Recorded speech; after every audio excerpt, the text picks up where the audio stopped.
2월 첫날 토론토 한인장로교회 새벽기도에 오신 여러분들을 주님의 이름으로 환영합니다. 오늘은 목요일입니다. 오늘 하루도 주님 앞으로 나아가시는 하루가 되기를 원하고요. 이 시간 우리 함께 기도하는 가운데 주님께로 더 가까이 가는 시간 갖도록 하겠습니다. 사랑이 많으신 하나님 감사합니다. 오늘 우리에게 새로운 달을 허락하여 주시고 또 주님 안에 생활하며 오늘 하루의 삶을 주님 앞에 올려드릴 수 있도록 우리의 마음과 생각을 이끄시니 감사합니다. 오늘부터 우리가 욥기의 말씀을 묵상합니다. 고난 중에 부르짖던 욥의 그 음성을 들으면서 우리가 만나게 되는 고난 속에서 우리가 어떻게 하면 하나님을 온전히 섬길 수 있을지, 하나님을 온전히 경외할 수 있을지, 그리고 하나님으로부터 오는 은혜를 어떻게 받아 누릴 수 있을지 우리 고민하는 가운데 이 말씀을 묵상합니다. 하나님께서 우리에게 성령을 보내주시고 지혜를 주셔서 이 어려운 말씀을 우리 삶 속에 살아낼 수 있는 저희들 한 사람 한 사람 다 되도록 주님께서 역사하여 주시고 힘을 더하여 주시옵소서. 지금 혹시 고난 중에 계신 분들이 계시다면 하나님께서 그분들에게 임하여 주시고 그분들의 마음을 붙잡아 주시고 그분들과 함께 동행하여 주셔서 그분들이 행하시는 모든 상황들 속에 주님의 역사하심을 경험할 수 있도록 주님 임재하여 주시옵소서. 감사드리며 예수님의 이름으로 기도드립니다. 아멘. 오늘 우리에게 주시는 하나님의 말씀은 욥기 1장 1절부터 12절까지의 말씀입니다. 욥기 1장 1절부터 12절까지의 말씀을 봉독하도록 하시겠습니다. 우스 땅에 욥이라 불리는 사람이 있었는데 그 사람은 온전하고 정직하여 하나님을 경외하며 악에서 떠난 자더라. 그에게 아들 7과 딸 3이 태어나니라. 그의 소유물은 양이 7,000마리요 낙타가 3,000마리요 소가 500결이요 암나귀가 500마리이며 종도 많이 있었으니 이 사람은 동방 사람 중에 가장 훌륭한 자라. 그의 아들들이 자기 생일에 각각 자기의 집에서 잔치를 베풀고 그의 누이 3명도 청하여 함께 먹고 마시더라. 그들이 차례대로 잔치를 끝내면 욥이 그들을 불러다가 성결하게 하되 아침에 일어나서 그들의 명수대로 번제를 드렸으니 이는 욥이 말하기를 혹시 내 아들들이 죄를 범하여 마음으로 하나님을 욕되게 하였을까 함이라. 욥의 행위가 항상 이러하였더라. 하루는 하나님의 아들들이 와서 여호와 앞에 섰고 사탄도 그들 가운데에 온지라. 여호와께서 사탄에게 이르시되 네가 어디서 나왔느냐. 사탄이 여호와께 대답하여 이르되 땅을 두루 돌아 여기저기 다녀왔나이다. 여호와께서 사탄에게 이르시되 내가 내 종 욥을 주의하여 보았느냐. 그와 같이 온전하고 정직하여 하나님을 경외하며 악에서 떠난 자는 세상에 없느니라. 사탄이 여호와께 대답하여 이르되 욥이 어찌 까닭 없이 하나님을 경외하리이까. 주께서 그와 그의 집과 그의 모든 소유물을 울타리로 두르심 때문이 아니니까. 주께서 그의 손으로 하는 바를 복되게 하사 그의 소유물이 땅에 넘치게 하셨음이니이다. 이제 주의 손을 펴서 그의 모든 소유물을 치소서. 그리하시면 틀림없이 주를 향하여 욕하지 않겠나이까. 여호와께서 사탄에게 이르시되 내가 그의 소유물을 다 네 손에 맡기노라. 다만 그의 몸에는 내 손을 대지 말지니라. 사탄이 곧 여호와 앞에서 물러가니라. 아멘. 오늘부터 우리는 욥기를 보게 됩니다. 욥기 참 어려운 책이죠. 이렇게 말씀드리고 보니까 기본적으로 구약의 책들이 다 어려운 것 같아요. 저는 구약을 전공하는 자니까 구약을 전공하는 자로서 심심한 사과의 말씀을 드립니다. 욥기를 보게 되는데요. 오늘은 첫날이기 때문에 본문도 보겠습니다만 조금 배경을 설명드리면서 진행하도록 하겠습니다. 욥기는 42장으로 구성된 책입니다. 근데 이 욥기를 크게 둘로 구분이 가능합니다. 한 부분은 맨 앞에 1장부터 2장까지 그리고 맨 뒤에 42장입니다. 이 세 장은 산문으로 구성이 되어 있습니다.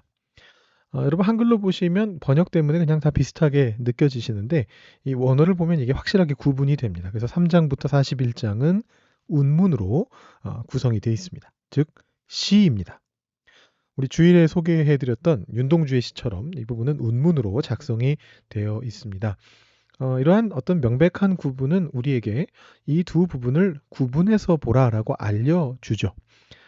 많은 학자들은 이 책이 원래는 운문부로만 그러니까 3장부터 41장으로만 적혀 있었을 것으로 생각을 합니다. 더 정확하게는 그 안에서도 엘리후의 이야기는 빠지고 욥과 세 친구들 그리고 하나님의 응답 이렇게 구성되어 있지 않았을까라고 학자들이 추측을 합니다.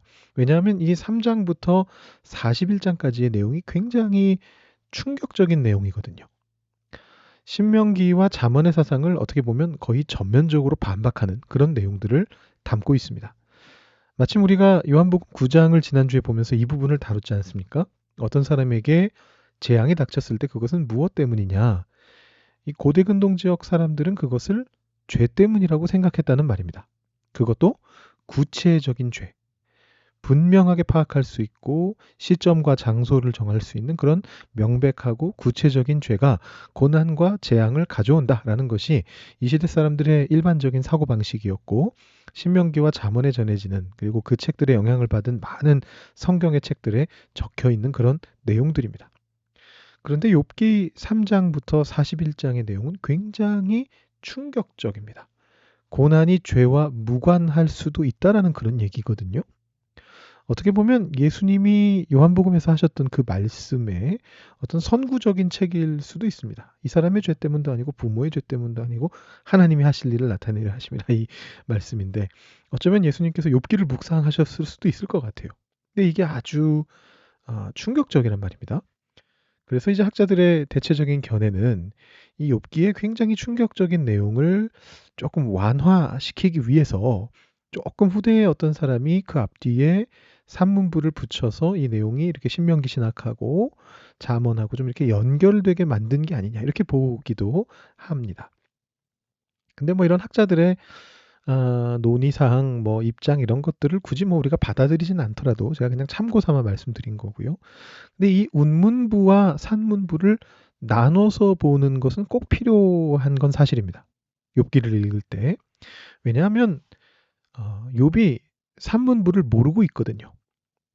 여러분 이런 것을 액자식 구성이라고 하죠. 이 운문부에 등장하고 있는 등장인물들, 욥과 욥의 세 친구들과 엘리후와 이런 사람들이 여호와 하나님의 어떤 천상회의에서 일어났던 일들에 대해서 전혀 모르고 있습니다. 그러니까 이 사람들의 말을 해석할 때 1, 2장에 나오는 하나님의 그 천상회의의 내용을 고스란히 적용해서 만약에 해석한다. 그러면 그거는 조금 방향이 잘못된 거죠. 왜냐하면 이 사람들은 그걸 모르고 한 말이거든요. 천상회의에서 어떤 일이 있었는지 모르고 하고 있습니다. 그리고 사실 운문부에 있는 내용은 욥기 1, 2장에 나와 있었던 어떤 재앙들에 대한 것도 구체적인 그런 재앙들에 대한 언급도 다 빠져 있습니다.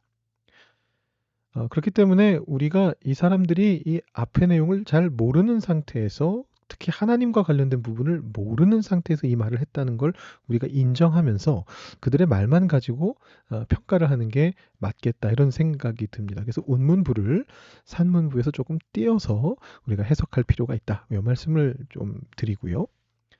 오늘부터 주일까지인가요? 우리가 1장과 2장 내용 보게 됩니다. 산문부입니다. 이 산문부의 내용은 우리가 참 잘 알고 있죠.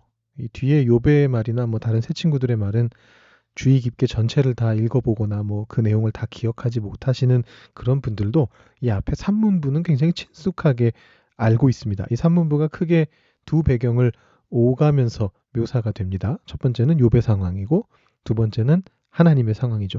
오늘 우리가 읽은 말씀도 1절부터 5절까지는 욥의 모습이고 욥의 상황이고 그 뒤의 내용은 하나님의 상황입니다.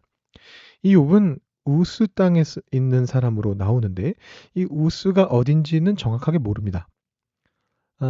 이스라엘에서 에돔 쪽 방향으로 아마 아라비아 반도 지역에 있는 땅일 거다 이렇게 보는 사람들도 있기는 있고요.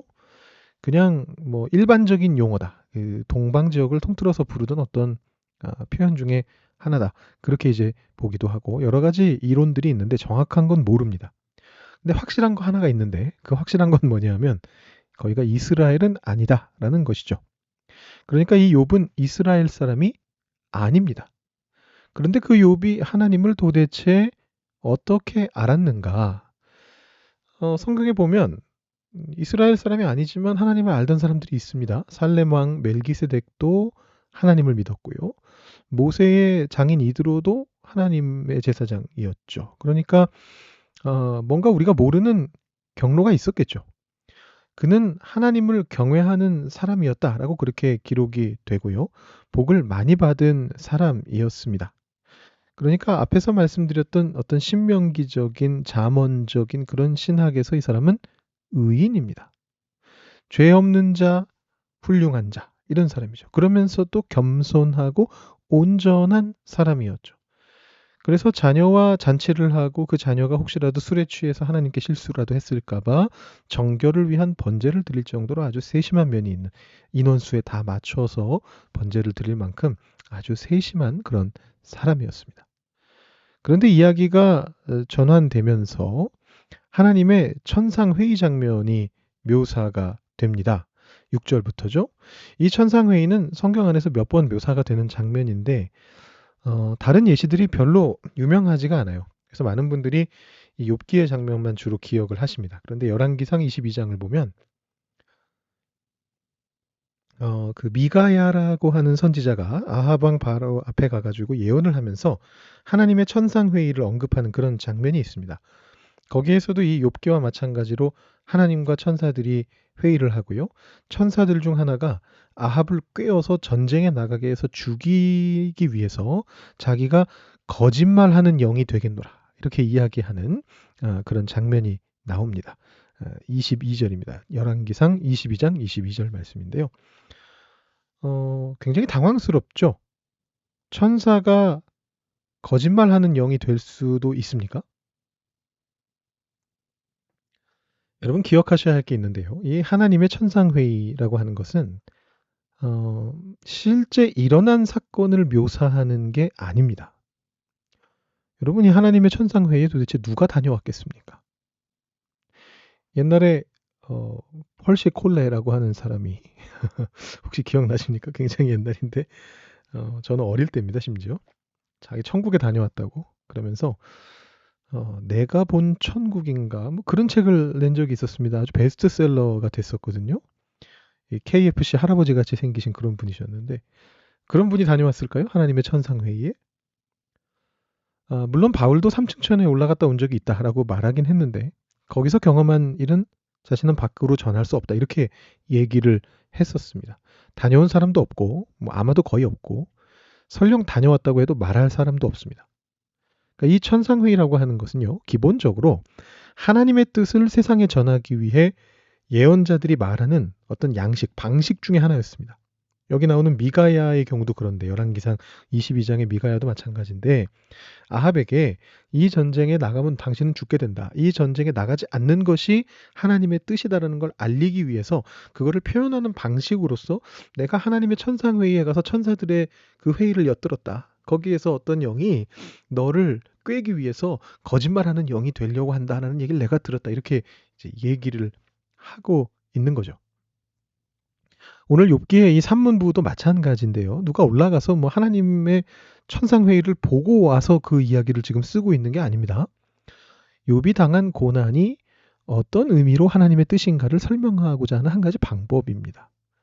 자, 그렇기 때문에 여기에 뭐 사탄이 나오고 그 사탄이 뭐 하나님의 아들들 사이에 있다 이런 걸로 너무 충격받지 않으셔도 됩니다.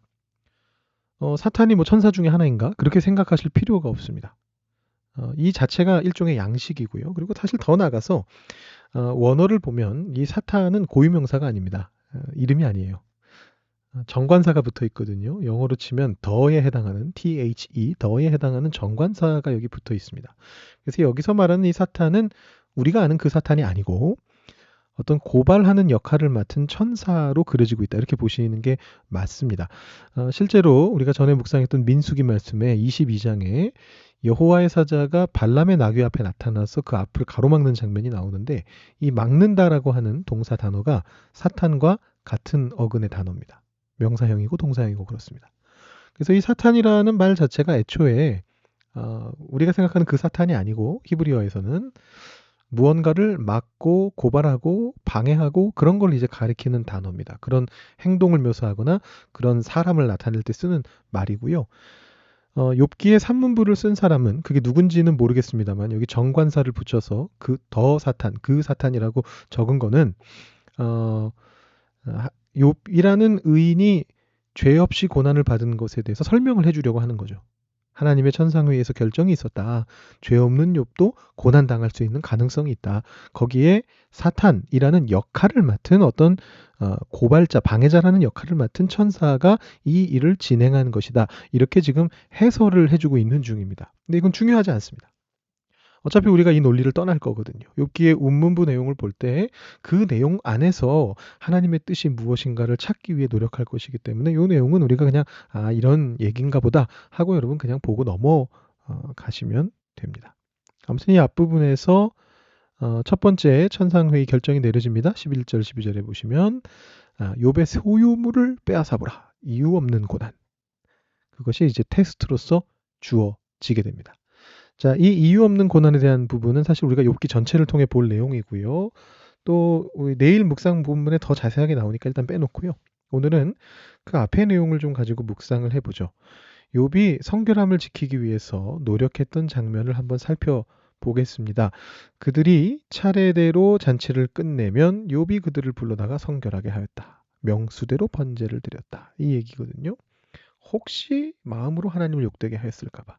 잔치 자리에서 술에 취해서 그런 상황인데 욥의 이 행위는 그가 온전하고 정직하며 하나님을 경외하고 악에서 떠난 자라는 평을 받게 한 아주 대표적인 예시로서 오늘 말씀에 나타나고 있습니다. 언제나 하나님의 뜻을 삶 속에 구현하기 위해서 애쓰고 노력했다라는 겁니다. 그것도 아주 세심하게요. 하나님의 칭찬을 받게 되는 행동이 바로 이런 행동이다라고 오늘 말씀에서 이야기하고 있습니다. 물론 이렇게 생각하실 수도 있습니다. 그런 행동 해봤자 뭐해. 오히려 괜히 그렇게 행동했다가 눈에 띄어가지고 지금 고난을 당했잖아요. 우리 욥이. 이렇게 만약에 생각하시게 된다면 그거는 이 성경을 오독하는 것이고요. 이 주제에 대해서 욥기를 다룬 한 주석에서는 이렇게 설명을 합니다. 욥기의 주제가 이거다. 욥기 주제라기보다도 이 앞에 부분의 내용에 대한 어떤 해설인데 뭐라고 얘기하느냐 하면 고난은 때때로 온전히 받아야만 하는 것이지만 고난이 언제나 반드시 당신에게 일어나야 하는 것은 아니다. 욥기가 이야기하고자 하는 것은 우리에게 때때로 주어지는 고난을 어떻게 이겨낼 것인가 여기에 대한 것이지 우리가 착하게 살면 이런 식으로 고난당할 수 있다라는 그런 얘기를 하려는 게 아니다라는 것입니다. 성경의 어떤 주제와 의도를 생각하면서 말씀을 읽어야 됩니다. 그러니까 우리가 욥처럼 여기 나왔던 욥처럼 세심하게 하나님 뜻을 따르려고 행동한다고 해서 우리도 고난 받겠지 이렇게 지레 겁먹지 않으셔도 됩니다. 오히려 하나님의 칭찬을 받았던 이 욥의 태도를 우리도 본받기 위해서 애써야 할 것입니다. 여러분 오늘 말씀 묵상하시면서 특히 이 5절 말씀 집중해서 한번 묵상해 보시고요. 욥의 이 조심스럽고 세심한 태도, 하나님을 향한 이 태도를 우리도 좀 본받을 수 있도록 여러분의 삶을 좀 구체적으로 생각해 보시면서 나는 어떤 상황 속에서 이렇게 세심하게 하나님의 뜻을 더 구하면서 더 조심하면서 더 성결하게 나아갈 수 있을까 고민하시면서 여러분 기도하시고 여러분 개인적인 기도 제목으로 기도하시고 오늘 새벽 기도 마치시기 바랍니다. 기도하시겠습니다.